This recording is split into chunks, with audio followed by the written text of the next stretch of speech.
persona, Mariela Olivera. Ahí te estoy activando el audio. Ahí Ahí está. está, muy bien. Hola, buenas tardes. ¿Cómo Un estás? gusto. Te escuchamos. ¿Todo bien? ¿Se escucha bien? Perfecto. Yo me quedé pensando en una de las primeras cosas que hablaste, cuando hablabas de la habitación pintada de blanca y cómo las paredes blancas iban a rebotar los colores, y dijiste, distinto va a ser si yo pinto con negro mate.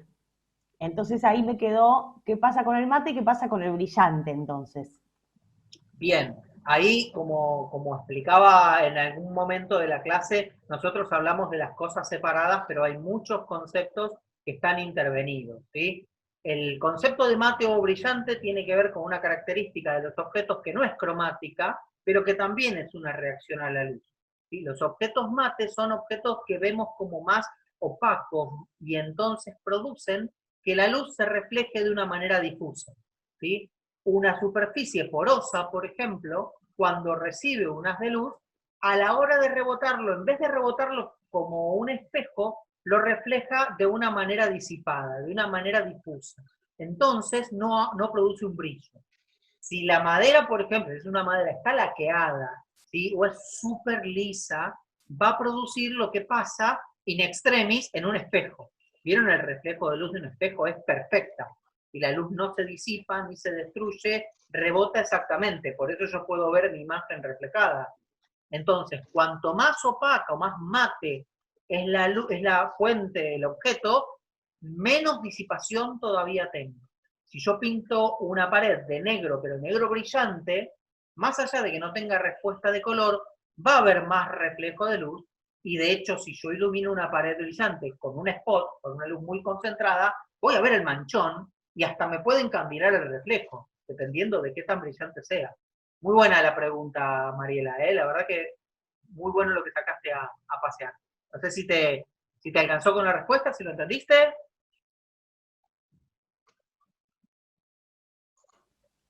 No me podía desmutear. Sí, Perdón. sí, gracias. Sí, me Perfecto. recuerda un poco a las ondas, sí, música del sonido. Sí, gracias.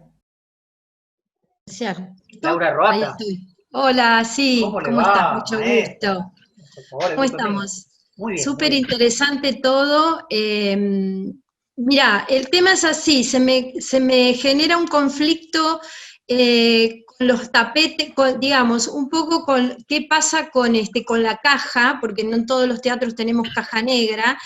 Y además, ¿qué pasa cuando los tapetes no son negros o de repente son grises? Y entonces, ¿qué objetos priorizamos, digamos, a la hora de plantear la paleta de las luces, ¿no?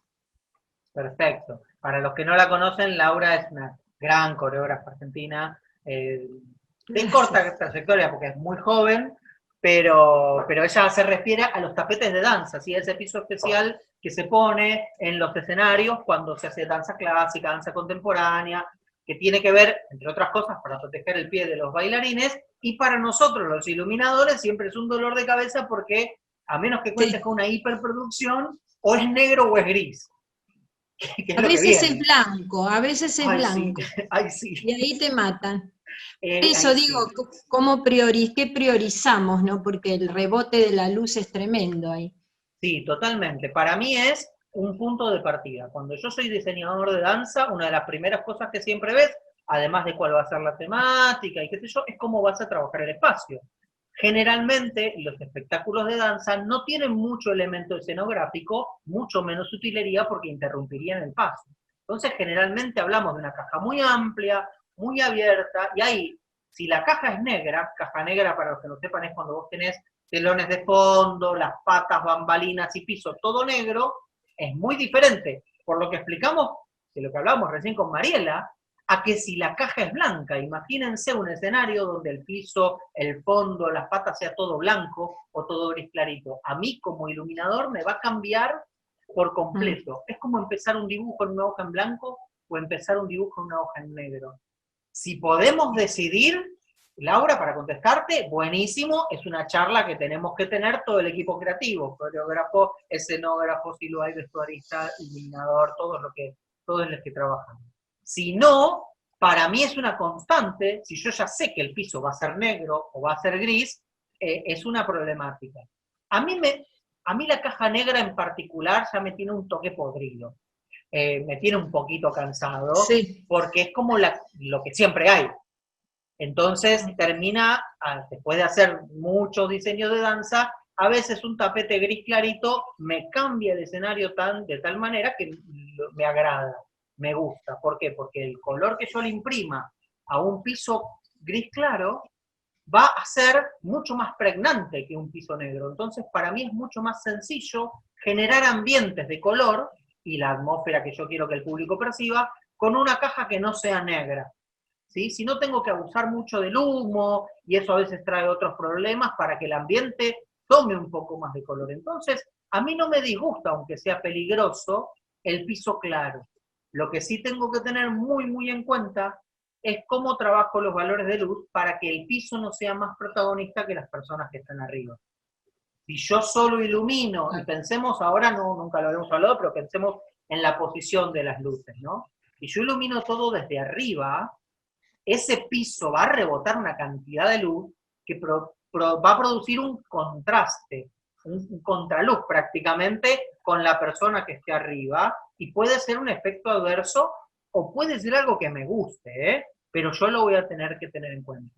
Para eso, en danza usamos mucho, yo puedo poner la fuente de luz en otro lugar.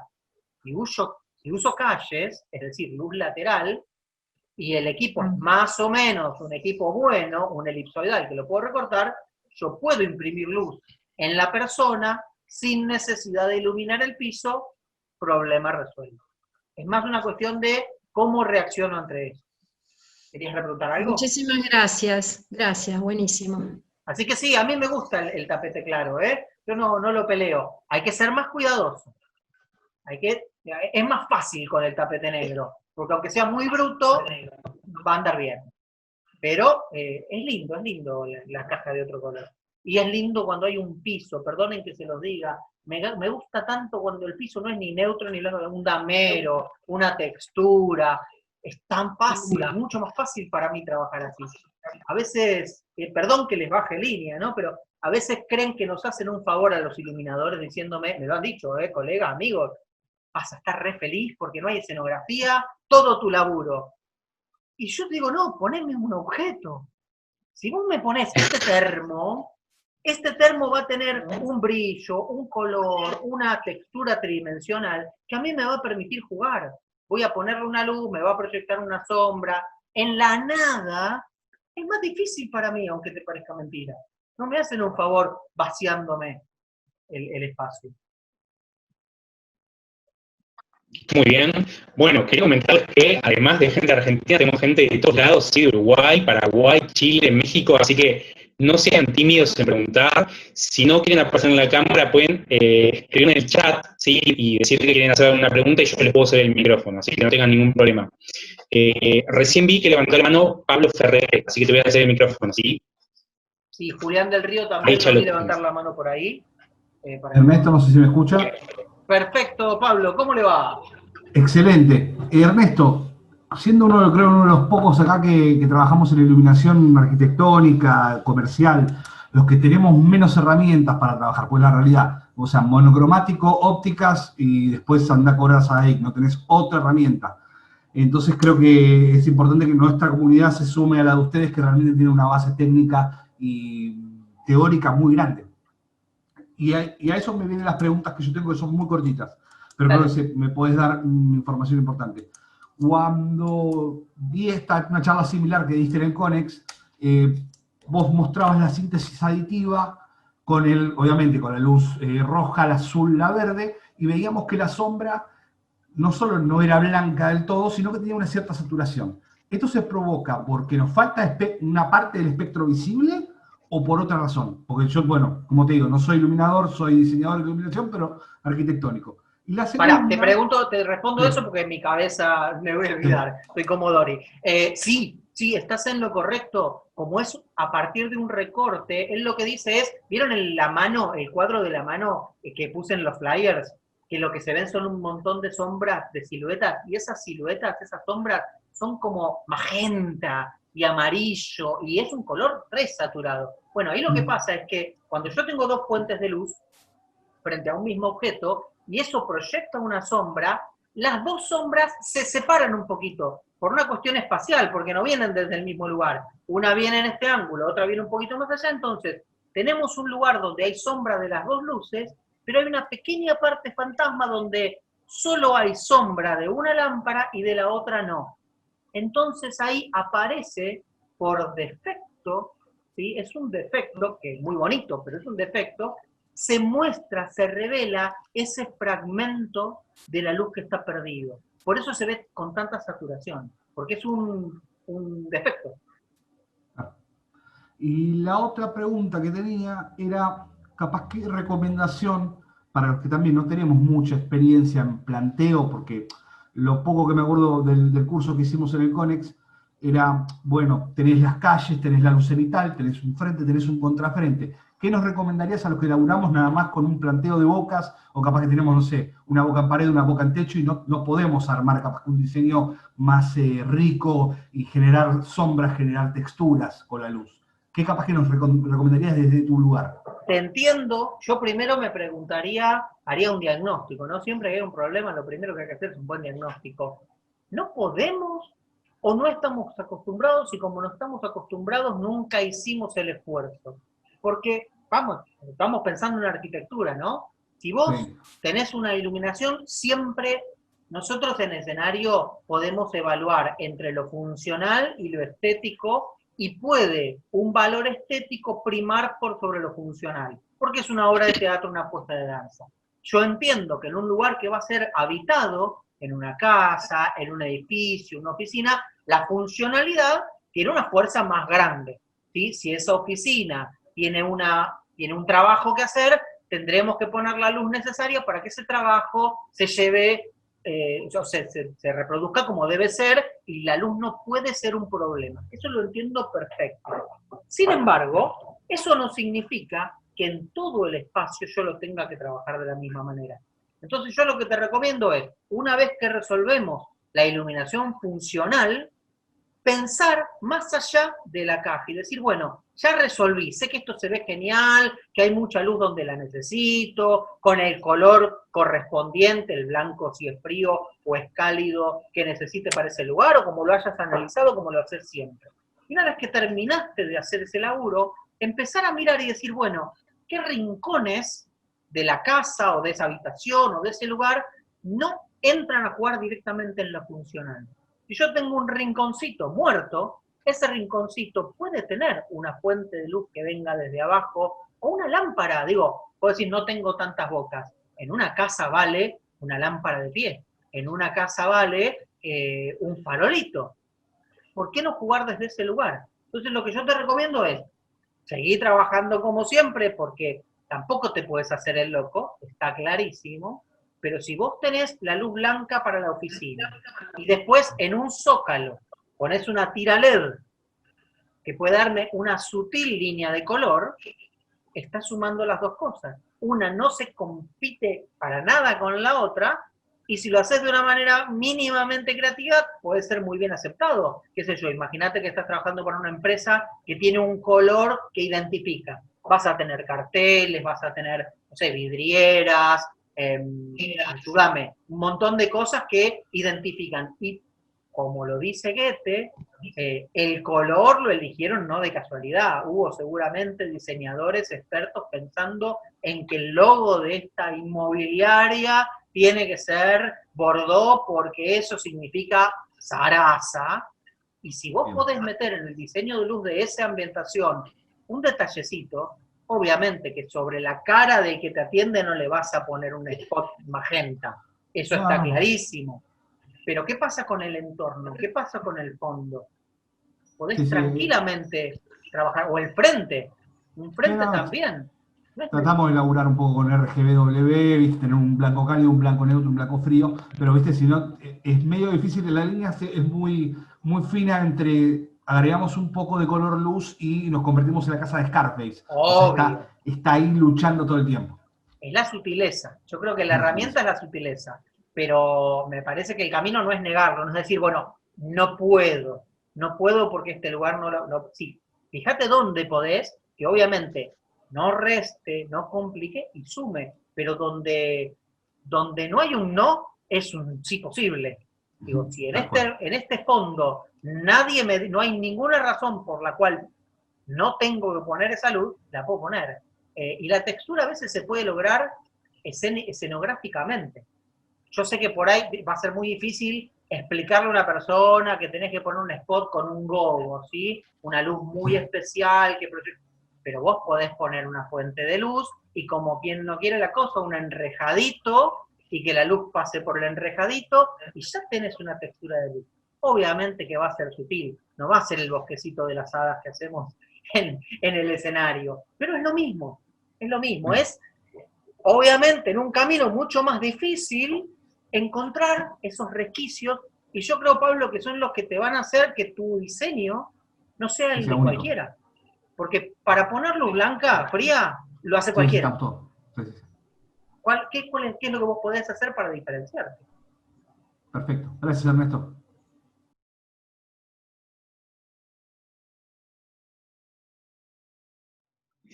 Dice, ¿podés decirme algo sobre el valor simbólico del color?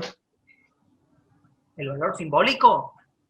Eso dice en la pregunta. Bueno, podemos hablar largo y tendido, pero hay una cuestión cultural, ¿sí? A nosotros, los occidentales, los colores tienen un valor que tiene que ver con la experiencia y con la percepción. Algunos colores son absolutamente ridículos en su significancia o el motivo de su significancia. Le voy a dar un solo ejemplo.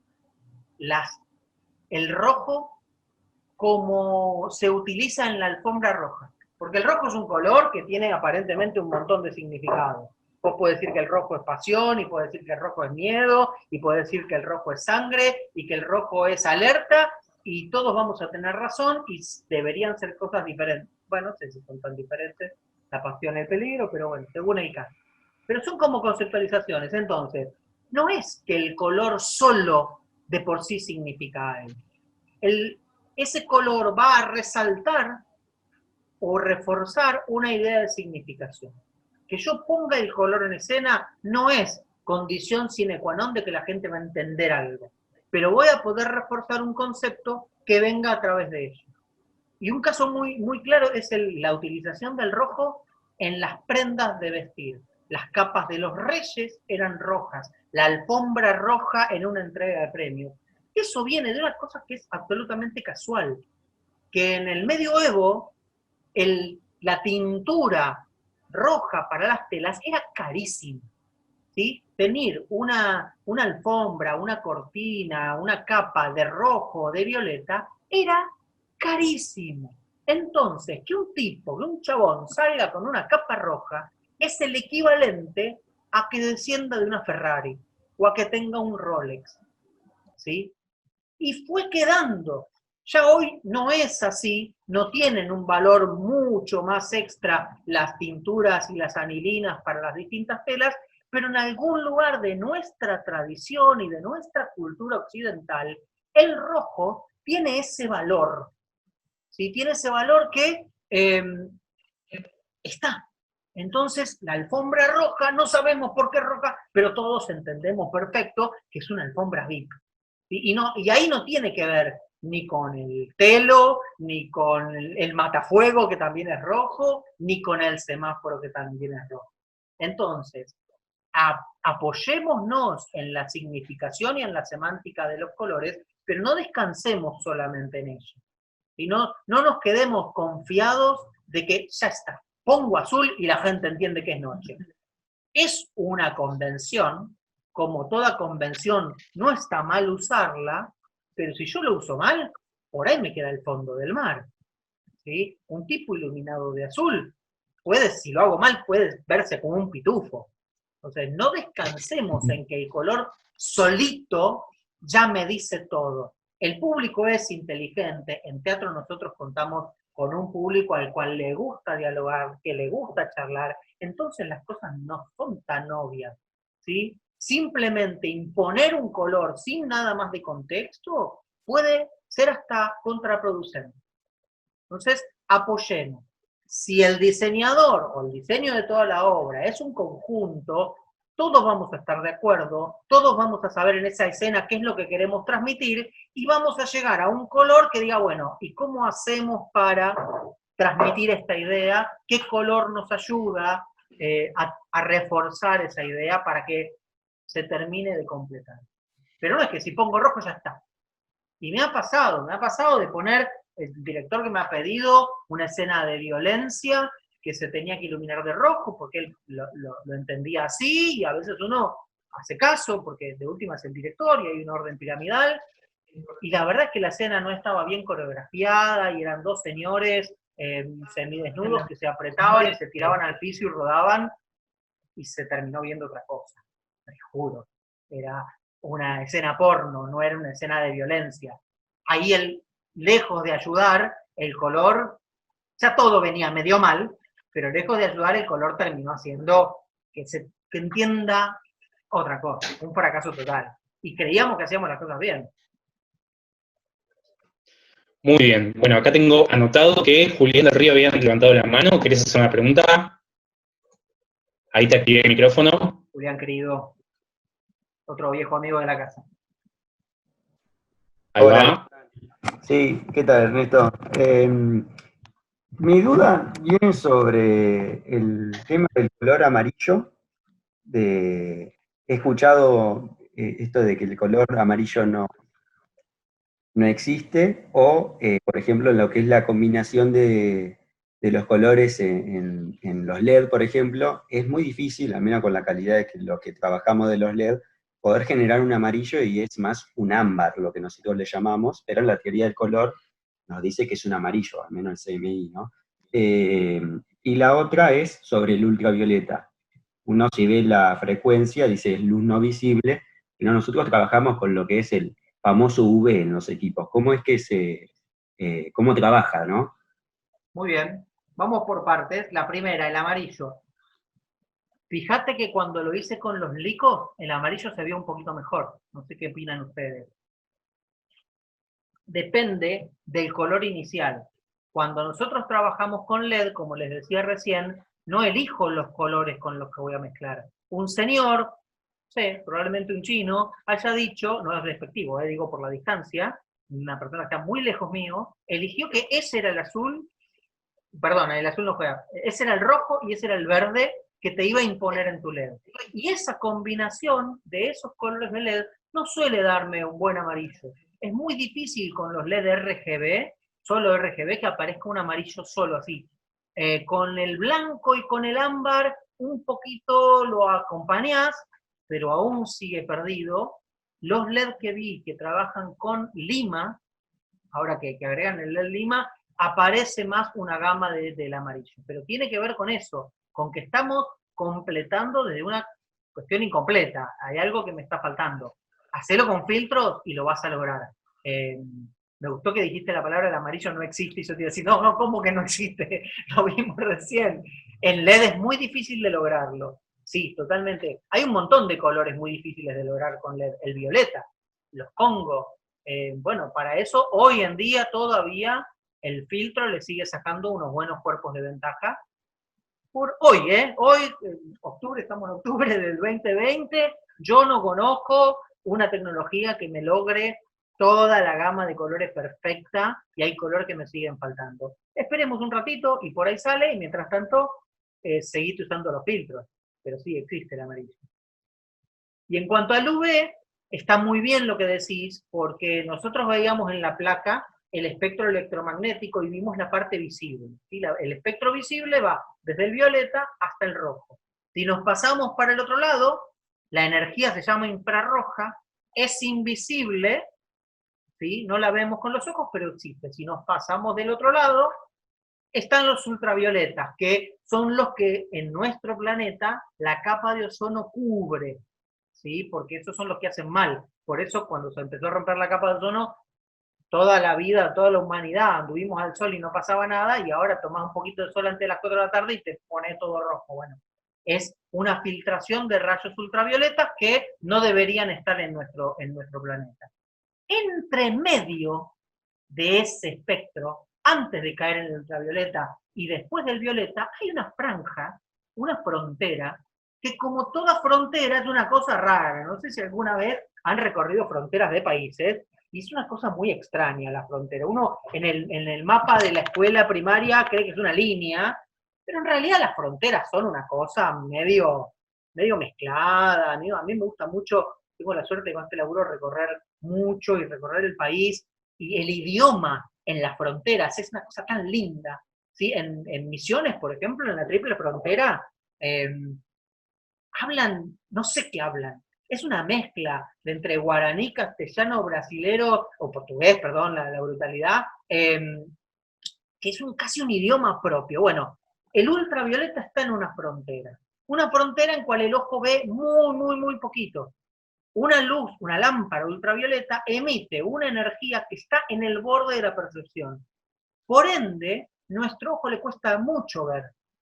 ¿Qué pasa cuando a la luz ultravioleta pegan algo blanco? Que lo vimos en la clase de hoy.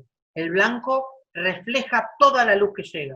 Por eso, bajo la luz ultravioleta, los blancos se ven tan brillantes y el resto del entorno casi no se ve, porque estamos en una penumbra. Y lo mismo pasa con los colores fluorescentes. Por favor, no digan color flúor. El flúor es para los dientes, es fluo, de fluorescente.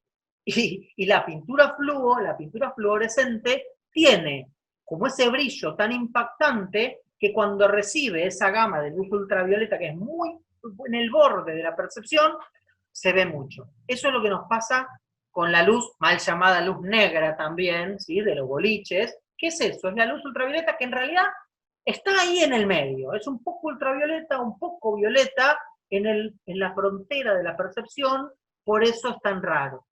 No sé si se explicó, Julián. Bien. Gracias, Ernesto. Por favor. Muy bien. Bueno, tenemos una pregunta de Lucio Fernández. ¿Te gustaría que active el micrófono? Ahí ya te lo activé, así que cuando quieras podés realizarla. Bueno, nada, saludar a todos. Gracias por esta charla que fue muy instructiva. No, tengo un tema con la combinación de colores. Me cuesta muchísimo escapar del azul y el ámbar. Es como que voy dando vueltas y pum, termino siempre ahí. Y nada, esto de los colores opuestos y qué sé yo, que nos comenten un poquitito sobre eso. Bien, me gusta. No te sientas culpable, por varias cosas. No sé si habrás visto que el fondo, cuando empezamos la clase, yo usé azul. Esto es un secreto, cierren la puerta, que nadie escuche. Cuando no sepan qué hacer, pongan azul, que queda bien siempre. Porque seamos realistas, ¿sí? Hay cosas que funcionan.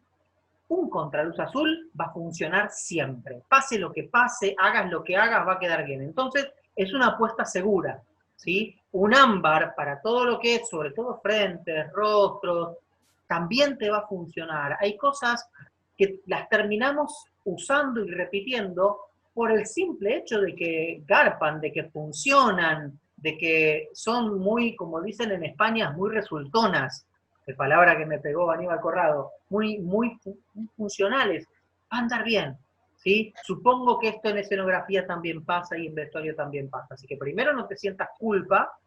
A mí al principio me pasaba lo mismo. Yo, de hecho, a veces por talibán, por pibe, por inexperto, había gamas de colores que estaban como prohibidas en mi paleta, ¿no? Y vos me preguntabas a mí hace 20 años, el verde no te lo usaba ni a garrotazo. Y ahora ves te iba a decir el verde.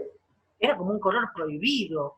Y no, lo que es un color más difícil, ¿sí? No, ahí no es como el azul. El verde mal usado puede hacer desastre, pero eso no significa que sea prohibitivo. Entonces, hay que ser, por un lado, un poquito jugado, un poquito pensar de una manera distinta, ¿sí? Tratar de salir del pragmatismo y animarse, sobre todo en escenarios, ¿no? Animarse a probar, aún a sabiendas de que puede ameritar un fracaso. Y acá perdonen que diga esto, pero tiene que ver con mi manera de pensar que me atraviesa en la vida. Nuestro mundo nos impone ser pragmáticos y siempre tener buenos resultados.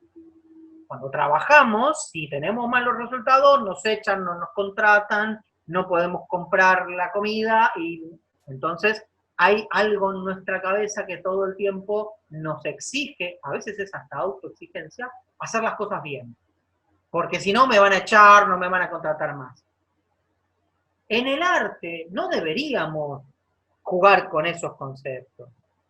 Ahora, en el arte escénico estamos, porque por un lado somos profesionales y es nuestro laburo y nos pagan por ello, entonces queremos hacer las cosas bien, y por el otro lado estamos en medio de una situación que debería ser artística, debería ser una expresión y no estar atado a un resultado económico. Tenemos que tratar de encontrar el equilibrio. Yo lo que te digo es, explora, date el tiempo para jugar, date permiso, y ahí es donde uno sí tiene que pelear con algunas cosas.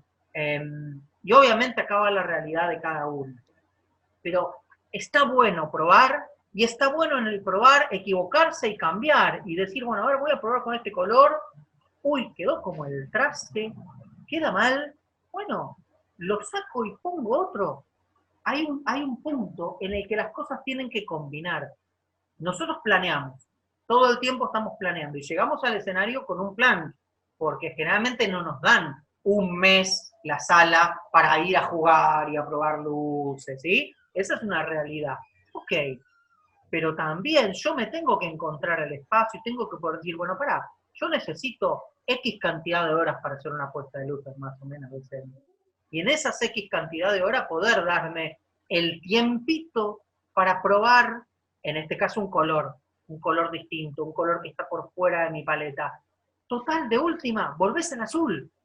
O sea, ponés el verde, no funcionó, para volver al azul ya lo vas a saber hacer, porque eso sabés que te sale. Además, seguramente te vas a poner un azul y un ámbar.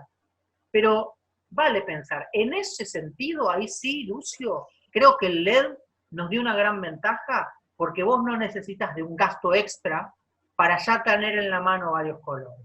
El solo hecho de pedir equipos LED ya no te está dando una cantidad de filtros que vos ya compraste.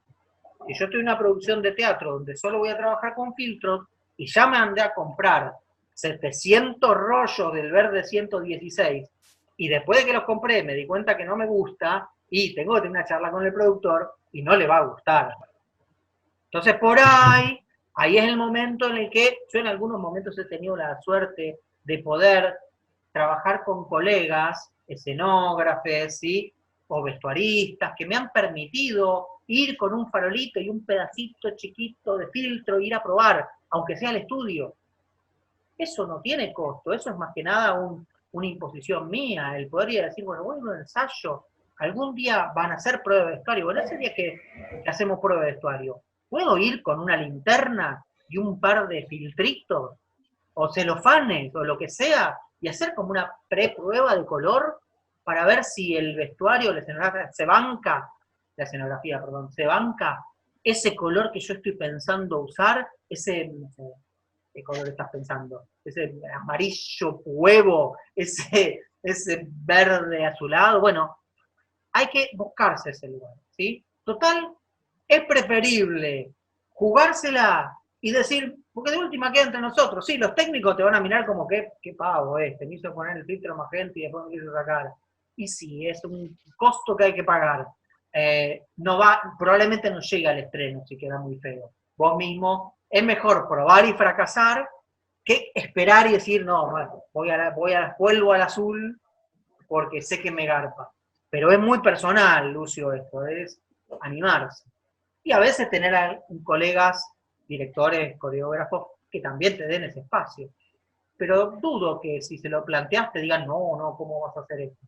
Realmente lo toman de buen agrado. Perfecto, gracias. Y de última le decís que fui yo. Me dijo Bechara que lo use y que quedaba bien. Ya está, que me vengan a buscar. Decime. Lo de los colores opuestos. Ah, sí, mira. Ajá.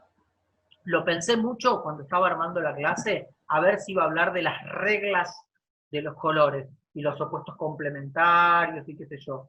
Y me iba a llevar bastante tiempo.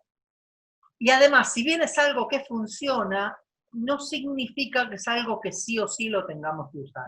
Porque yo puedo trabajar con colores opuestos complementarios que sé que van a funcionar.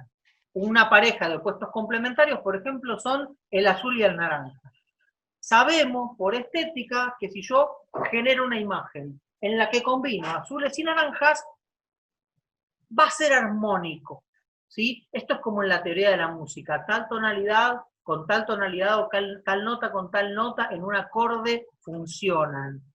Y de otra manera son disonantes. Ahora, existe la música contemporánea, existen las estéticas rupturistas, en las que no siempre necesito que todo suene armónico. La disonancia en música es una herramienta. Entonces, yo me di cuenta de que si me ponía desde ese lugar, medio que les estaba diciendo, como un metamensaje, hagan las cosas de esta manera. Y no es mi espíritu, porque yo también estoy en ese proceso como diseñador de romper con la estructura y de romper con el que, bueno, esto ya sabemos que queda lindo. Hace muchos años, cuando estudiaba en la facultad, había un apunte dando vueltas por ahí que era precioso, que decía las reglas de cómo se tenía que hacer cada escena. Y decía, para un amanecer, un fondo naranja con una luz de calle ámbar, violeta, qué sé yo, no me acuerdo cuáles eran. Y era como un manual que era el antidiseño. Vos decís, ya está. Entonces no necesito un diseñador. Simplemente agarro el manual, pregunto, che, ¿esta escena qué es? Amanecer. Ok, amanecer. ¿Cómo se hacía? Fondo de ciclorama con degradado del naranja y al ámbar. Ya está. Eso no es diseñar. Si yo puedo crear un amanecer que sea púrpura, ¿por qué no? ¿Por qué no? Que además, si mirás la naturaleza, después, viste, pasan cosas más raras y cosas loquísimas. Yo he visto cielos violetas, cielos rosas. Cuando conocí las montañas, me acuerdo con mis hijos, fuimos a Mendoza y me metí en el cañón del Atuel y tener las montañas ahí. Y lo primero que me impactó fue, ¿no son marrones las montañas?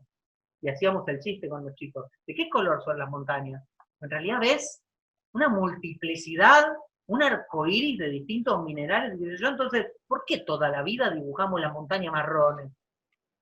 Entonces, ¿por qué toda la vida respetar una reglamentación? Lo que puso Goethe ahí, en ese círculo cromático, ahí te pone qué significa cada color. Pero no significa que yo tenga que mantener esas reglas. Yo puedo crear mis propias reglas. Por eso no hablé en la charla específicamente, y lo hice adrede, no hablé de opuestos complementarios, porque además también están los degradés. Otra forma de combinar los colores es por los valores. Si yo pongo un azul, un cian y un celeste, como son de la misma familia, también me van a quedar bien. Entonces no necesito siempre usar la regla de los opuestos. Puedo trabajar, emparentar o hacer combinaciones desde otro lugar. A mí me causa mucha gracia. Está bueno estudiarlas, como todo, porque está bueno conocer las reglas para recién después romperlas. No me cabe la postura de, yo no estudio porque quiero ser rupturista. No es mi manera de pensar. Estudiar, aprender a hacer las cosas como se hacen bien, y después romper todo lo que quieras. Porque lo vas a hacer con un fundamento, y además siempre vas a saber cómo volver cuando te sale mal. Espero haberte ayudado con eso, Lucio. Lamento. Bien. Muy bien. Tenemos una solicitud de Ana Eipern para hacer una pregunta. Te activo el audio. ¿Cómo estás, Anita? ¿Cómo estás, Ernesto? ¿Bien? Muy bien. En realidad quedó respondida, era un poco ver cómo era, ver como una teoría de resaltar ciertos colores en base al vestuario, pero bueno, acá dejaste muy en claro que uno hace su puesta y después ve si encaja con el vestuario. No, pará. Podríamos hacer una apuesta a partir del vestuario también, sí, para resaltarlo. Sí, entonces, sí. Ver más o menos cómo podemos resaltar ciertos colores, si generalmente usamos los mismos colores, o sus colores adyacentes, o los complementarios, o ver más o menos qué colores podemos usar para resaltar cada color, por ejemplo. Está súper bien tu pregunta, porque es una de las cosas que omitimos. Imagínense que este tema es tan grande que podríamos estar horas, y uno tiene que hacer un recorte, pero cuando vos ya tenés un objeto dado, ¿sí? Y esto pasa mucho, por ejemplo, con la piel. La piel de tus actores no lo podés cambiar. No puedes decir, ay, che, mira, este es muy blancuzco, ¿no? Me das uno más bronceadito que me da mejor con la luz. No, el casting ya está hecho. Y muchas veces nosotros los diseñadores entramos tarde en los proyectos. Un diseñador de luces debería poder estar en las charlas de diseño cuando el vestuario todavía está en figurín, ¿sí? Y poder charlar el color de una escenografía o de un vestuario antes de que se genere, antes de que se confeccione, antes de que se compre la tela. Pero muchas veces no pasa. O muchas veces pasa como en la danza tradicional, donde el color es este porque hay una regla que lo dice. Vamos a suponernos en esa situación, donde el color del objeto ya está dado, ¿sí? Tengo un vestuario y es ese, punto. Entonces, ahí sí yo me tengo que, no es que acomodar, yo no puedo ignorar que ese vestuario ya tiene un color, y yo tengo que modificar mi paleta de colores en base a ese color. Y hay dos reglas que son súper importantes. Si hay un color básico, si el objeto tiene un color, ¿sí? Este termo tiene un color. Si yo necesito que en escena se vea el color real, tengo solamente dos opciones. O pongo luz blanca, o lo ilumino del mismo color. Porque la otra regla indica que cualquier otro color de luz que yo haga va a modificar el resultado que el público percibe. A veces lo modificas muy poquitito, y a veces lo modificas mucho. Recordad lo que pasó con el cuadro.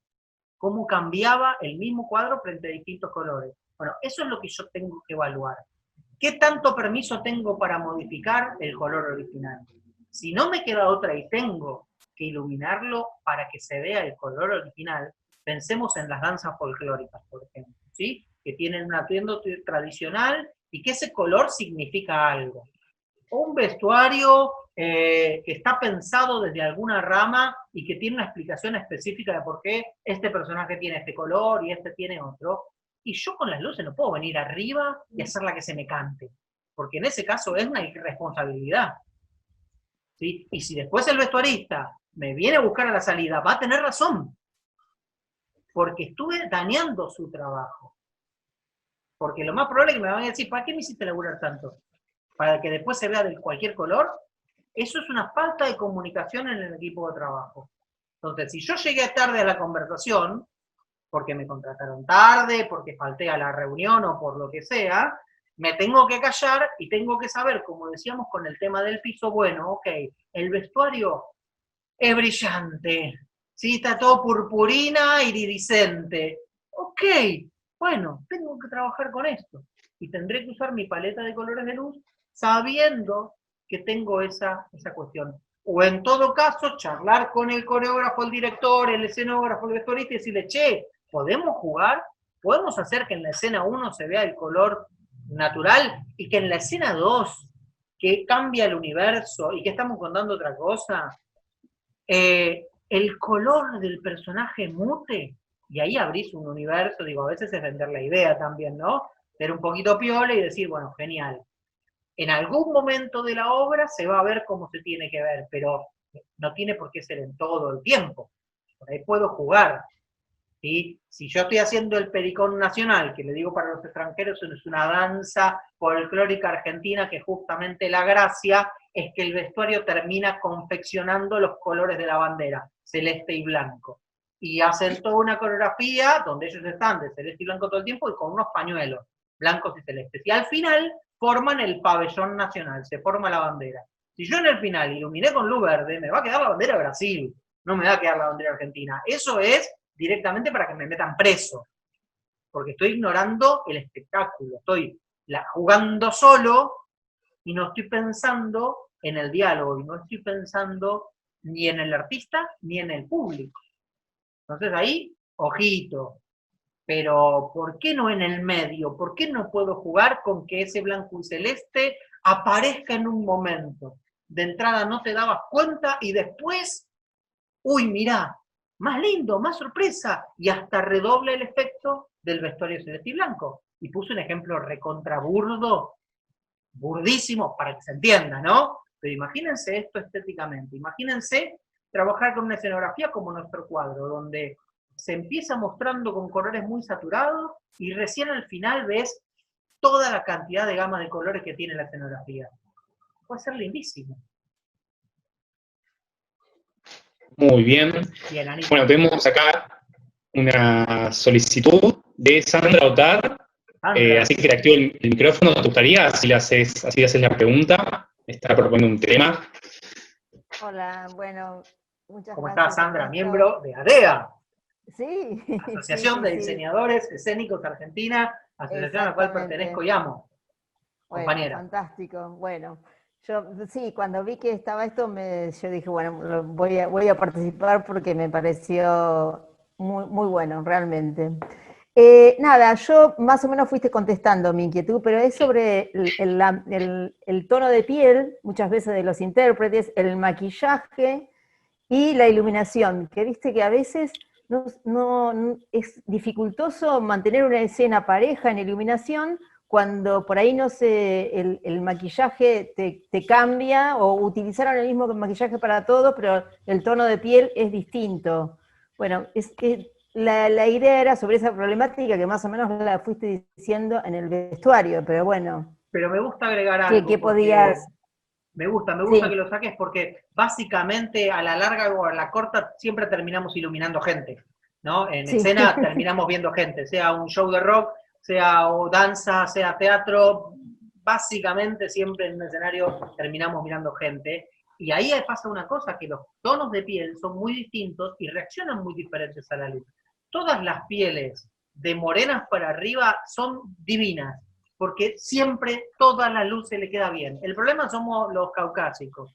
Los que tenemos la piel muy blancuzca, es muy fácil que con la luz inadecuada se vea enfermo, se vea un rostro muy demacrado, ojeroso, un blanco feo. Ahí es donde juegan luz y maquillaje y tienen que ser los mejores amiguitos. ¿Sí? Ahí tienen que trabajar, tenemos que trabajar muy juntos luz y maquillaje, porque claro, lo que vos dijiste es una burrada. ¿Cómo vas a maquillar a todos igual? Me parece casi también para meterlo preso junto al iluminador de recién. ¿Cómo Sí. tenés tonalidades de pieles diferentes? Ameritaría un estudio distinto para que las distintas pieles tengan un resaltado final. Sin embargo, como somos resultones, es como se desdice todo el tiempo el tipo, hay cositas que nos pueden ayudar. La piel blanca se ve muy mal con los colores amarillentos, con los colores verdes, y a veces el ámbar que usamos de frente termina siendo más un enemigo que un amigo. Yo les recomiendo siempre para los frentes, para lo que es iluminar de frente, la gama de los blancos cálidos es mucho más amable que los blancos fríos. Estamos hablando de que quiero que mi personaje se vea bien, se vea rozagante. Claro. Si yo estoy haciendo La Traviata, donde es una ópera donde mi personaje, el personaje de la chica tiene que ser divina al principio y agoniza sobre el final de la obra, alto spoiler,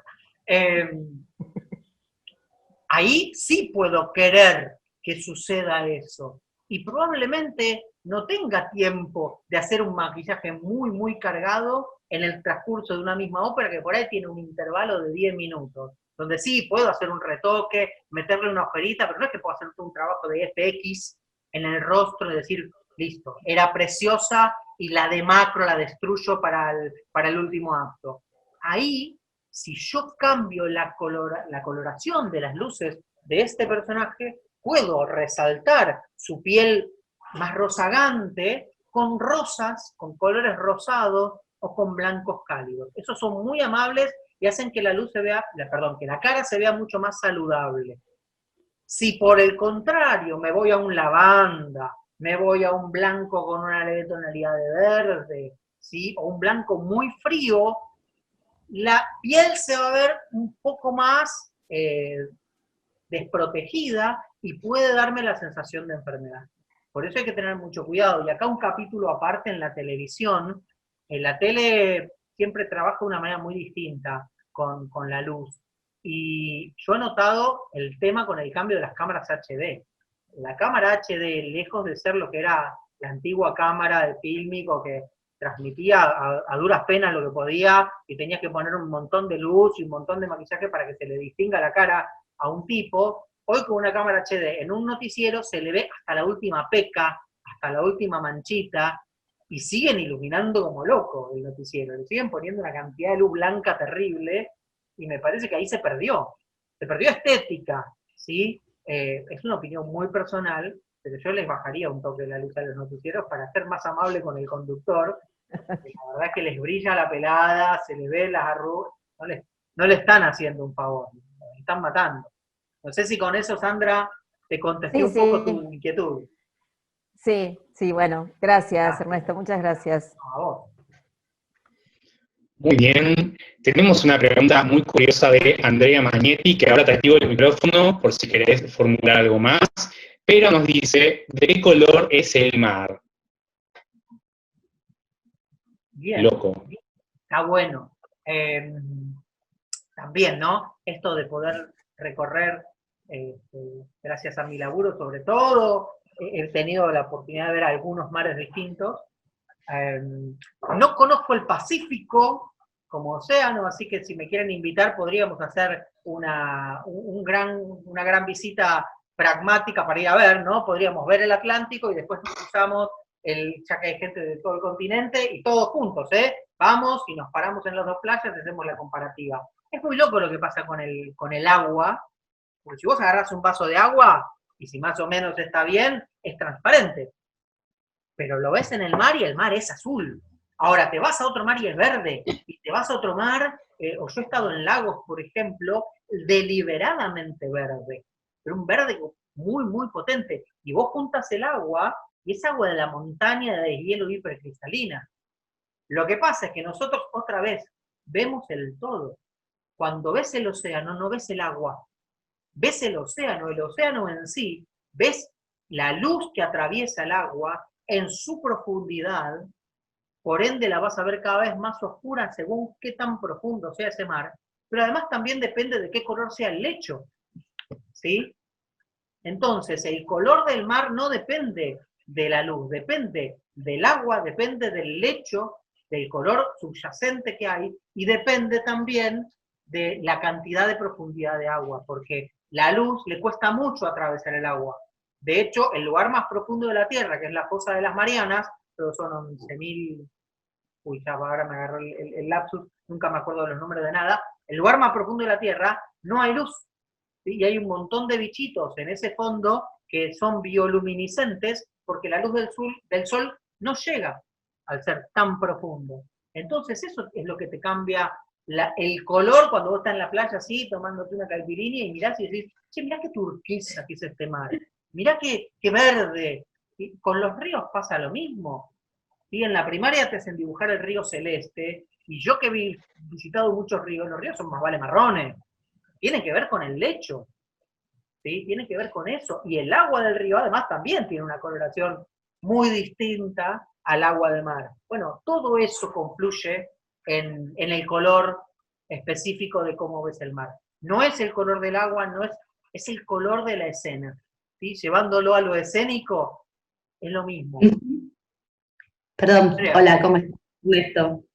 Me quedé flasheando, si ya sé como que una pregunta, pero al ser una masa también tan grande, ¿no? Nuestro planeta debe a su vez reflejar mucho en todo lo que vemos. Me quedé como pensando en esto de, ¿no? El sol como la fuente principal de luz, y de ahí todo lo que refleja, y el cielo también, ¿no? Me imagino como que de dónde vienen todos esos colores. Me hiciste acordar dos cosas. Me hiciste acordar los glaciares. ¿Vieron los glaciares que son como esas masas gigantes de hielo que se ven azulinos, se ven celestes? Bueno, porque la luz del sol, cuando pasa por el hielo, empieza a tomar esa coloratura, funciona como un filtro. La nieve, perdón, no la nieve, el hielo en este caso, funciona como un filtro y tiene tendencia celeste. Y después lo de los colores también, fíjate cómo a medida que la escena avanza y el día va cambiando, los colores también van cambiando. Vos ves el color del mar al mediodía y es uno, y te vas a la tardecita y en algunos lugares cambia un montón. ¿Y ahí qué es lo que cambió el mar? No, ahí cambió la incidencia de la fuente de luz. Está más lejos y pega de costado, es el mismo sol, pero nosotros nos corrimos un poquito. Sí, yo sigo pensando que la Tierra es redonda, no sé si hay terraplanistas en la sala. Nosotros nos corremos un poquito, el sol nos entra más perpendicular y ahí cambió todo. El cielo se me puso naranja, la sombra se me hizo más larga, y el color del mar se me acabó. Entonces, Está bueno. Qué gana de Porque viajar también, ¿no? ahí pensando un poco en las convenciones, ¿no? Ay, sí. De que el color para un lado, para un lugar o para otro, uno va a hacer una obra a la otra punta del mundo y querés mostrar algo que en tu cultura es de un color, como informarse mucho también, ¿no? Total, total. Sí, bueno, si vos ves teatro kabuki, por ejemplo, o cualquier expresión artística que venga de Oriente, hay un uso de los colores que es diferente. Claro. ¿Sí? Un señor de blanco con un trapo rojo en un hombro, para nosotros es un chalchalero, para Estados Unidos será Superman, y si te vas a un teatro kabuki es un héroe, porque hay una simbolización que si vos no estás enterado, ¿cómo lo entendés? Hay una cultura que viene atrás de eso. Está muy bien lo que decís, Andrea, eso de siempre pensar a quién le estoy hablando, para qué público estoy diciendo lo que estoy diciendo. ¿Me va a entender? ¿Por qué la noche es azul? Yo insisto con esto, ¿no? Es necesario. De ahí me salió la pregunta, ¿no? Porque la noche es azul, bueno, y el mar entonces, color. El mar también. Entonces, si ilumino todo de azul, ¿qué estoy haciendo? ¿Buscando a Nemo? ¿Es la sirenita? ¿Estamos abajo del mar o es de noche? Bueno, tirame un centro. Si la chica tiene cola de pez, probablemente sea la sirenita. Si no, y no creo que el azul signifique mar, sí o sí. Me gusta eso. De hecho, cuando he tenido que hacer mares con luz, más que usar el color, he usado el reflejo. Un reflejo blanco, ¿sí? Hay fenómenos ópticos o incluso artefactos que te permiten hacer un reflejo, pero una luz que se mueva, ¿sí? Blanquita, celeste, el color que más bronca te dé, sobre un fondo azul te va a dar más sensación de agua que el color en sí. Porque el agua por ahí me lleva más a eso, al movimiento, lo mismo la lluvia, ¿no? Un color solo no me va a decir lluvia, ahora un movimiento, una sensación, ya ahí me puede transmitir un toque más. Buenísimo, gracias. Me cansé del boliche atrás, voy a volver a de azul. Gracias. Tengo luces, juego, déjenme jugar. Bueno, tenemos en la lista a Pablo Ferrer que quería hacer otra pregunta. Ernesto, te vuelvo a molestar con preguntas, repreguntas de uno que somos mentira, que somos los diseñadores de iluminación interior. Ernesto, ¿alguna bibliografía que me puedas recomendar que hable un poquito también de cómo labura el color luz con el color pigmento y que nos pueda dar un poquito más de base a todos nosotros? ¿Bibliografía me dijiste? Sí, algo capaz que me recomiendes, un autor o alguien que hable en particular, porque siempre nos encontramos con esa pelea nosotros constante de capaz que, no sé, una pavada, un sillón rojo, le metiste una lámpara cálida y te pintó una pared de rojo. O sea, es la realidad. Bien, voy a tratar de no hacer las recomendaciones tan obvias. Obviamente, Goethe, Teoría del Color, anda a buscar lo que es un básico. Pero, por ejemplo, hay un libro que se los recomiendo, que es re lindo. Uno tiene que hacer el ejercicio de la traducción, pero es tan claro y está todo tan bien hecho que es un manual increíble. ¿Lo conocen a Leonardo da Vinci? Seguro que sí, de nombre. Bueno, el tipo hizo todo bien. De hecho, uno de los que primero hizo efectos de luces, en sus eventos él ponía botellas con líquidos de colores para generar filtros adelante de las velas. Año 1500, un adelantado, ¿no? Estamos hablando que hizo todo antes que todos los demás. Hay un libro de Leonardo da Vinci que se llama Tratado de la Pintura, que es básicamente un manual que le explica a los pintores con tips, también inventó el tip, ¿no? Son como frasecitas cortitas que te explican shades para pintar. Y te explica cosas que en ese momento nadie tenía idea de cómo funciona la luz con las cosas. Entonces te dice, por ejemplo, si tenés que pintar una escena donde hay una fogata, y te empieza a explicar todo lo que pasa con la luz del fuego en la cara, y que aunque la tela de ese lugar sea de tal color original, como el fuego tiene un color ambarino, el resultante va a ser, y es un manual muy, muy práctico, donde te dice, bueno, si vos tenés una tela bordó en una cortina, se va a ver de tal manera, pero si la luz del sol ingresa, le pega de otra manera, entonces vos, aunque sea bordó, lo vas a ver blanco, o vas a ver un reflejo. Bueno, eso, Tratado de la Pintura de Leonardo da Vinci, seguro es el primero que se me cruzó por la cabeza.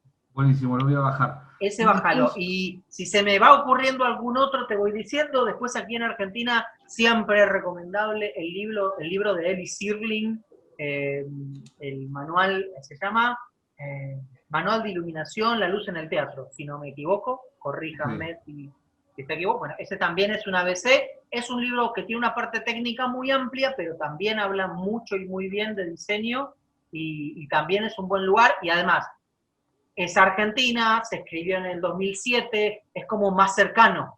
Entonces te va a hablar de las herramientas que tenemos en común y es un diálogo bien de iluminación. Ese es un buen lugar para ir a... Bien. Bueno, esos tres son los primeros que me pasan por ahí, y si me se ocurre algún otro, te lo voy diciendo. Bien, y otra consulta que te hago es, normalmente cuando laburamos con artefactos RGB o RGBW nos encontramos con, o por lo menos nosotros, con que tenemos efectos, porque nosotros no vamos a estar laburando en el momento con una consola de MX, ni vamos a estar regulando la intensidad. Entonces, caemos siempre en una luz estroboscópica, en un fade. ¿Vos cuál decís que capaz que sería el, si es que tenés algún efecto que te parezca? Pues lo ves mucho cuando hay conciertos de banda de rock, ponele, que utilizan un efecto programado y lo mandan. Claro. ¿Cuál decís que es el efecto más amable a la vista? Puedes decir Desde tu para una experiencia. situación de diseño de interiores, ¿no?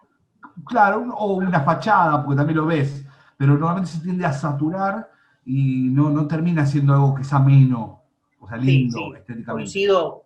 coincido perfecto. De hecho, una vez casi me largo a llorar, pasé por un monumento, estoy casi seguro, sí, era la torre, en la Plaza de Mayo, la Pirámide de Mayo, hubo un momento en que se les ocurrió poner unos cambiacolores RGB muy genéricos, muy de compré un tacho y le puse play al primer efecto que venía, y era como veías una torre blanca. Para los que no son de Buenos Aires, estamos hablando de un monumento como si fuese el Obelisco, ¿sí? Blanco y súper simbólico, y de pronto tenía, como es tridimensional, tenía una cara magenta y otra cara ámbar y otra cara verde, y eso pasando muy rápido, y yo les juro que casi me largo a llorar, tenía ganas de vandalizar esas luces y dejarlo oscuras. Lo corrigieron muy rápido, por suerte, se ve que no gustó. Yo no soy muy amigo en la arquitectura de los colores saturados, son un poquito fuertes, pero a mí una cosa que me gusta en particular, que es una forma de pensar en el efecto, de que algo cambie, en vez de que cambie automáticamente o de que cambie en el momento, me gusta pensar en una línea de tiempo mucho más amplia. Entonces, en vez de que adelante de mis ojos pase de verde a magenta, me gusta más por ahí esta cosa de que una fachada, según en la hora del día que esté, tengo una tonalidad diferente. Y por ahí, sin saltar del magenta al verde. Si vos trabajas con una gama de colores, bueno, que durante el día, con la luz del sol, se vea de una manera y a la noche cobre otra intensidad, o en momentos del año, en el verano que tengo una tonalidad y en el invierno otra. Pero es una cuestión muy personal, Pablo. Digo, como yo, si me llamás mañana para hacer un frontis que tenga un efecto que se cambie de color, yo buscaría más eso, porque me parece que es un poco violento esto de que tengo un banco y de pronto verde, de pronto naranja, de pronto magenta. Pero bueno, gustos son gustos, decía una señora. Sí. Digo, no te puedo decir que esté mal, te puedo decir que a mí no me gusta. No hay verdades sobre lo estético, Pablo. Yo te hablo desde mi lugar y me parece que hay una coincidencia con vos ahí, veo que hay una afinidad y que nos pasa medio lo mismo. Yo veo los cambios de RGB que son así como genéricos, ¿no? Que pasa por esto que tengo en el fondo, ¿no? Que pasa por toda la gama, por eso está puesto. Eso no es diseño. Eso es agarrar y bueno, lo que me da el artefacto, elijo una velocidad y ya está, y va pasando por todos los colores. Diseño que yo diga que pase del azul al rojo y toda la gama de los magentas del medio. Y si yo lo elegí, venime a discutir que está feo. Lo charlamos, nos vamos las piñas en todo caso, pero yo decidí. Entonces ahí, por ahí lo que conviene es, más que elegir bien el artefacto, elegir bien la plataforma. Una plataforma, un control, un sistema de control que sea automático, pero que me permita un poquito de juego. Y que no me haga un genérico. Porque para genérico, ¿para qué me contrataste? Sí, tal cual. Y otra consulta chiquitita. cuando estaban hablando bien de lo que era el color del agua, por ejemplo, también lo que ahora se está utilizando mucho en lo que es iluminación, por lo menos interior, es laburar con la componente celeste, o sea, cómo naturalmente labura la temperatura del color a la luz del sol. Claro. Y ahí me encontré, investigando un poquito, y encontré que el verde también tenemos mucha aversión los seres humanos a laburarlo, porque tiene, nuestro ojo está preparado por la evolución, simplemente a detectar diferentes niveles del verde. Y es difícil laburarlo. También la misma pregunta que tuvo el muchacho hace un rato, ¿cómo laburamos el verde?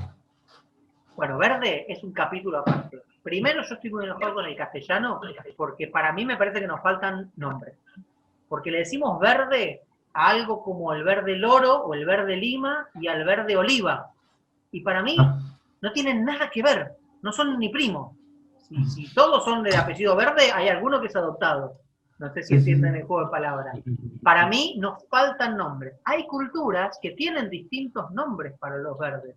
Sobre todo esto se nota mucho en culturas africanas muy asociadas a vivir en la jungla, vivir en contacto con la naturaleza, donde la diferencia entre una hojita y otra significa esta la puedo comer y esta es venenosa, y tienen un montón de nombres para lo que nosotros limitadamente la meteríamos en la bolsa de los verdes. Así que, de entrada, ya decir verde puede ser que cada uno de nosotros tenga una imagen distinta en la cabeza. Y cuando decimos distinta, muy distinta. Porque verde es la aceituna, y verde es el loro, y verde es un verde mediano, y verde es el mar, y entonces, ¿cuál es verde? Yo creo que nos faltan nombres. ¿Sobran colores o nos faltan nombres? Yo creo que nos faltan nombres. En el castellano, por lo menos. Y en el inglés, ni hablar. ¿Eso qué nos significa? Que primero no le echemos la culpa al verde de todo, porque no castiguemos a toda la familia por lo que hace un integrante rebelde de la familia. Hay algunos verdes que son complicados, sobre todo en luces. Pero complicado ¿desde dónde? Complicado de que a veces son muy saturados. Si vos vas a verde LED, ¿sí? Si vos decís, no, verde es verde, y verde para mí solo significa, mientras tanto estoy tratando de armar acá con la consola, verde es esto solamente, en cámara se ve medio raro, pero... Es cian. Sí, no, ahí, vamos, perdón, que tengo que hacer la traducción todo el tiempo de realidad a cámara. Esto lo editamos, ¿no? No sale en vivo. Ahí, bajemos. Si verde es esto solamente, y sí, bueno, claro, es un color duro, es un color difícil de justificar. Puede estar muy bueno, ¿sí? No tiene por qué ser algo malo, puede servirme para un montón de cosas. Es difícil de hacerlo combinar, es difícil de que quede muy elegante. ¿Por qué tiene que ser mi verde? ¿Sí? ¿Por qué? Si yo cuando lo hicimos con los licos, acuérdense, vamos a apagar el ciclorama un segundo. ¿Sí? Tengo esto. Pero yo, en el medio de esta gama, hay una gama que no es estrictamente cian, y que sin embargo es verde. ¿Sí? Y también lo logro con el rojo. Antes de que se vuelva amarillo, hay una gama de verdes que aparecen y que pueden jugar. Entonces, primero ampliemos nuestro concepto del verde para empezar a charlar. ¿Sí? Y después, sí, puede ser que sean duros, puede ser que me cuesten más, pero es todo también el momento en que lo justifico. ¿Y para qué? ¿Para qué quiero usar verde? ¿Para decir qué cosa? ¿Para simbolizar qué? Si lo digo para simbolizar naturaleza, y medio que me estoy peleando yo mismo. Estoy poniendo un color muy antinatural para querer demostrar la naturaleza. Ahora, se ve raro el color luz verde, pero las cosas verdes se ven muy lindas. Entonces, yo ya tengo una planta que es verde. ¿La tengo que iluminar de verde? Que no. No. Esto pasa mucho en los eventos, ¿sí? Tenés un evento, ¿te acuerdan antes de la pandemia que había cumpleaños, la gente se casaba, ¿no? Parque, mucho evento en el parque, entonces había que iluminar el parque. ¿Y cómo se ilumina un parque? Y es muy difícil porque no tenés parrilla, Entonces lo iluminás de abajo, porque no vas a poner una estructura para iluminar un árbol. Entonces es un cumpleaños de 15 y iluminás un árbol que está ahí en el fondo. Cayó la noche y tenés iluminados los árboles de abajo. Sabemos que la luz de abajo ya tiene esa connotación medio perversa, medio de cuento de terror, medio de camping, y me pongo para contar el cuento de terror la lamparita o la linterna en la pera. El árbol ese ya se ve medio raro. Si encima lo iluminé de verde, además de ser redundante, es el árbol del terror. Y después el pobre fotógrafo con la pobre chica cumpleañera se va a sacar una foto en el árbol, porque si alquilamos un evento con un parque, la foto tiene que ser en el árbol, y nunca le queda bien esa foto, y no es culpa del fotógrafo, mucho menos de la chica. Si el árbol ya es verde, al iluminarlo con un verde saturado, ¿qué pierdo?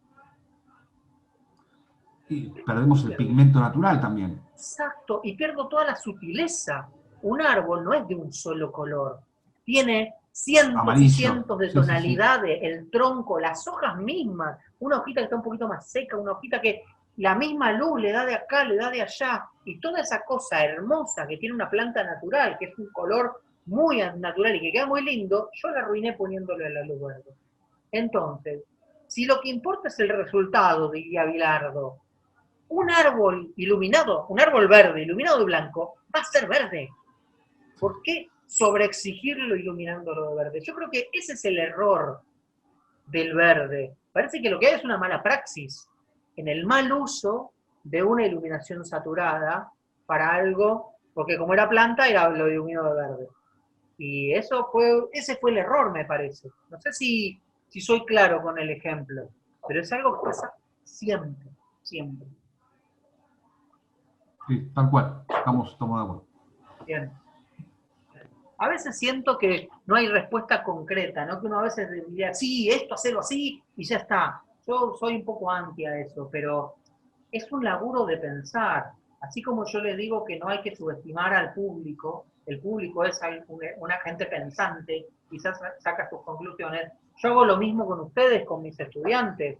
Planteo disyuntivas para que las pensemos entre todos, porque eso es un verdadero conocimiento. No que repitas algo que yo te dije de memoria y no sabes por qué.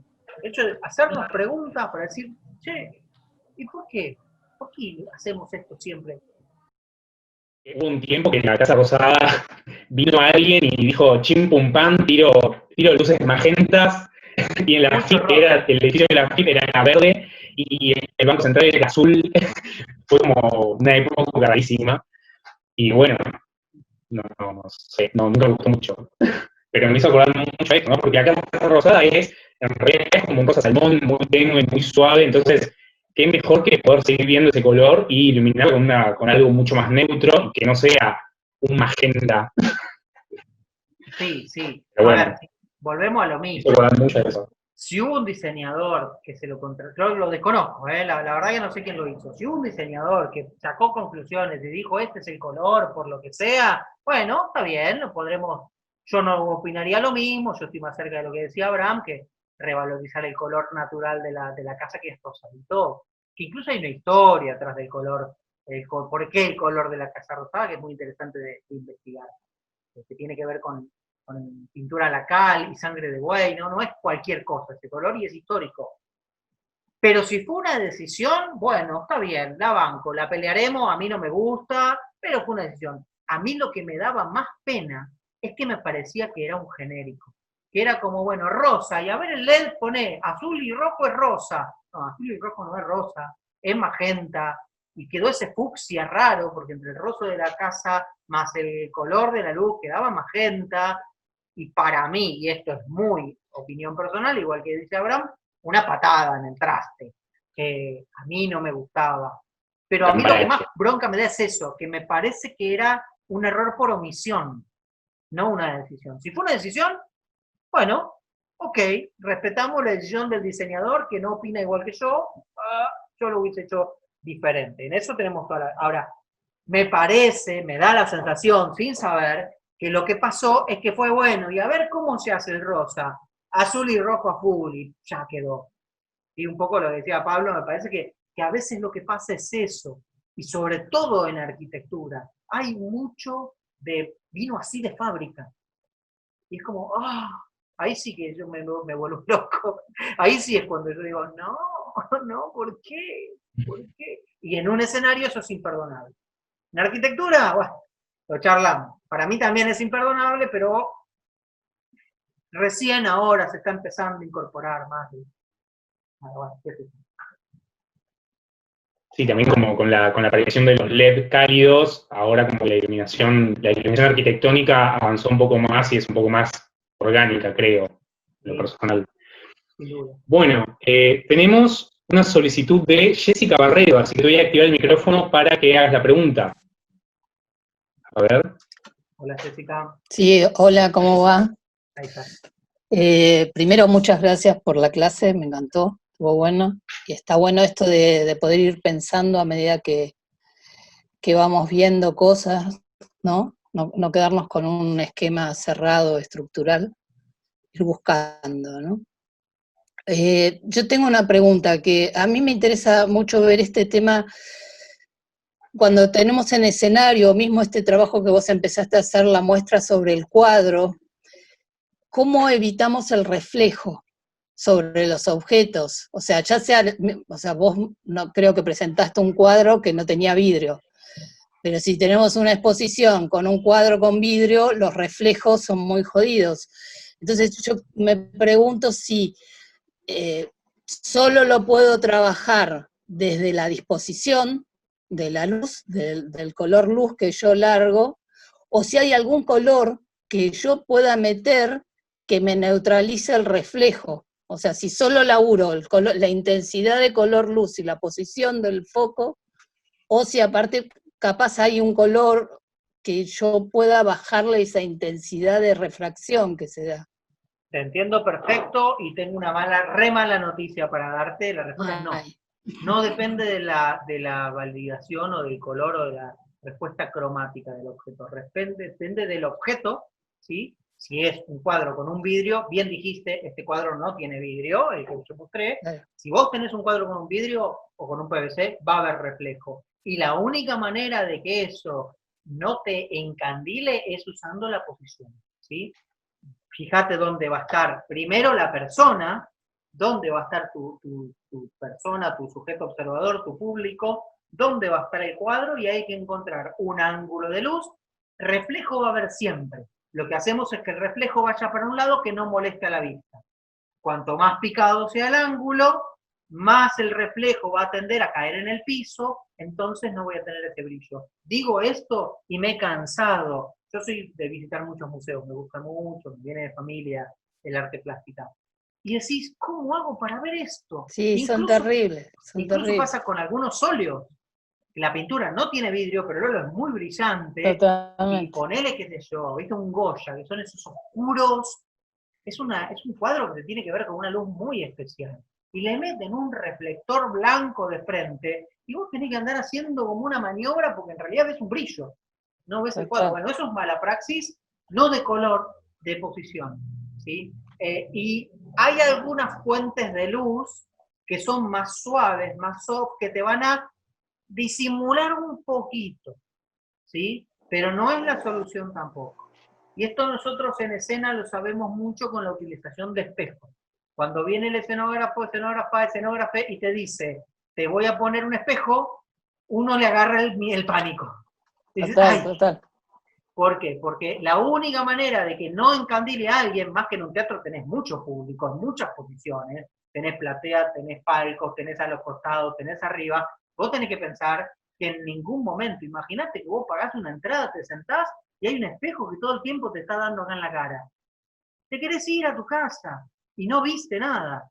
Entonces hay que laburar mucho y lamentablemente no es el color, no es el farol, es la posición. Inclinar un poquito. Si no tengo que ver el reflejo, puedo ensuciar u opacar el espejo, pero en museología, que es lo que vos me estás contando, no voy a opacarlo. Quiero verlo bien y quiero verlo de frente. La única solución es cambiar el ángulo de la luz.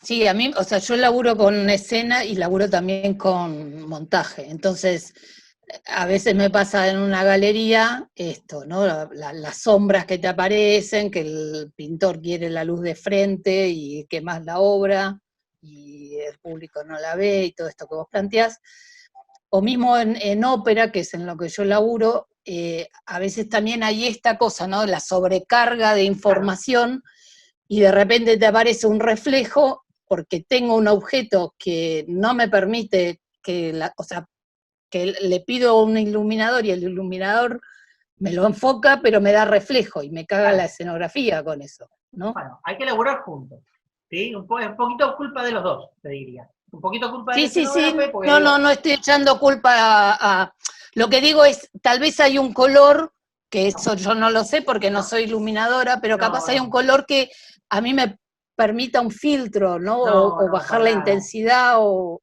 Para nada, para nada. Lo que te puede pasar con algún color muy saturado, como pierde intensidad, que notes que el reflejo es menos que con la luz blanca, pero es solamente porque estás emitiendo mucha menos luz. Ahora el reflejo va a estar igual. Y ahí vuelvo a insistir con este concepto. Es laburo mancomunado. Entre los dos tenemos que, escenógrafo y iluminador, tenemos que decir, bueno, pues si vos me pones un fondo que es todo un espejo, yo por más que sea el iluminador más genio del mundo, que no lo soy, no hay manera. Digo, ya está, va a haber reflejo. En el momento en que el director te aprobó esa escenografía, no me pidas que yo te saque el reflejo, porque no soy mago. Dale una inclinación, busquémoslo, trabajémoslo. ¿Sí? Y acá es donde cada caso va a meritar un laburo aparte. Yo tengo que saber que va a pasar eso, o me banco el reflejo. Decisión. Tenemos una pregunta, una solicitud de Juan Manuel Sodolini. Hola, Juan. Muy buena la clase. Quería hacerte dos consultas. Una que tiene que ver con la mezcla aditiva, con respecto a dónde lo proyectás, ¿no? Si el fondo es oscuro, donde estás proyectando la mezcla es oscura, ¿lográs tener el blanco o lo perdés? Está muy bien lo que decís. No, lo pierdo. Más que si es oscura, si llega a tener color. Si la superficie tiene color, no lo lográs ni loco porque juega el color del fondo. Yo acá lo hice con un fondo que es literalmente blanco, entonces me quedó hermoso. Si es negro, ¿sí? O es gris, no me va a restar en el color. Voy a lograr la mezcla, lo que pierdo es intensidad, porque la superficie negra o gris tienen menos reflejo. En escenografía hablamos mucho y muchas veces se toma la decisión de que la escenografía y la utilería, en vez de trabajar con color, trabaje con valor, con escala de blancos a negros y grises, porque en ese caso la escenografía va a tener contraste, una superficie, un fondo más clarito, me va a contrastar con un objeto en primer lugar que esté oscuro, pero el color se lo voy a dar solo con las luces. Entonces, eso es una manera muy cómoda de trabajar escenografía por un lado, que me da valor, pero no me da color. Y el color, sí, solo sí, va con las luces. Entonces yo tengo control total y puedo lograr la mezcla de color que quiera y puedo hacer que el objeto tome el color que se me cante porque me va a responder bien a la luz. Cuanto más oscuro, menos reflejo, menos rebote, pero no hay cambio de color. Como te dije, si el objeto tiene color, ahí tenemos que sentarnos a hablar, porque ahí me va a cambiar la ecuación. Perfecto. Bien. Y la otra consulta tiene que ver con algo más técnico. En cuanto a los filtros y el desgaste por el calor de las lámparas analógicas, ¿cada cuánto uno debería cambiarlo? Mirá, te voy a dar las dos respuestas. La respuesta Broadway es, lo cambiamos cada vez que empieza la temporada y ponemos todos nuevos los filtros. Cada un mes revisamos el estado de los filtros y, porque obviamente como es algo físico, y vos bien lo dijiste, el incandescente emite mucho calor, los colores de los filtros más saturados se dañan y van perdiendo el color mucho más rápido, porque tienen mayor resistencia. Entonces, un azul, probablemente después de un mes, ya no es el mismo color azul que tenía cuando estrenamos. Entonces, la respuesta Broadway es, lo revisamos, no te digo todos los días, pero una vez por mes hay que revisar el estado de los colores, una vez por temporada tiramos todo y ponemos todo de nuevo. Ahora te doy la respuesta real. El filtro se usa hasta que me empieza a emitir otro color. Cuando vos ves que el azul tiene un manchón verde en el medio, ahí le decís al productor, te estoy diciendo que hay que cambiar. Y también está la cuestión, ojos que no ven, corazón que no siente. Y acá hablamos de los roles. Yo como diseñador estreno la obra, ¿sí? Preparé, ensayé, programé, estrenamos, fui a la primera, segunda función, tercera, y otorgo el seguimiento de la obra a los técnicos que se encargan de reponer. El diseñador no tiene que volver a ir, son los técnicos de la sala los que se encargan de que si se movió un farol, volver a enfocarlo, y ellos ya tienen que saber dónde va enfocado. Si un color se degradó, cambiarlo. Entonces depende de la producción que tenga el teatro. Un teatro como el Teatro Colón, un buen teatro, va a pensar en eso.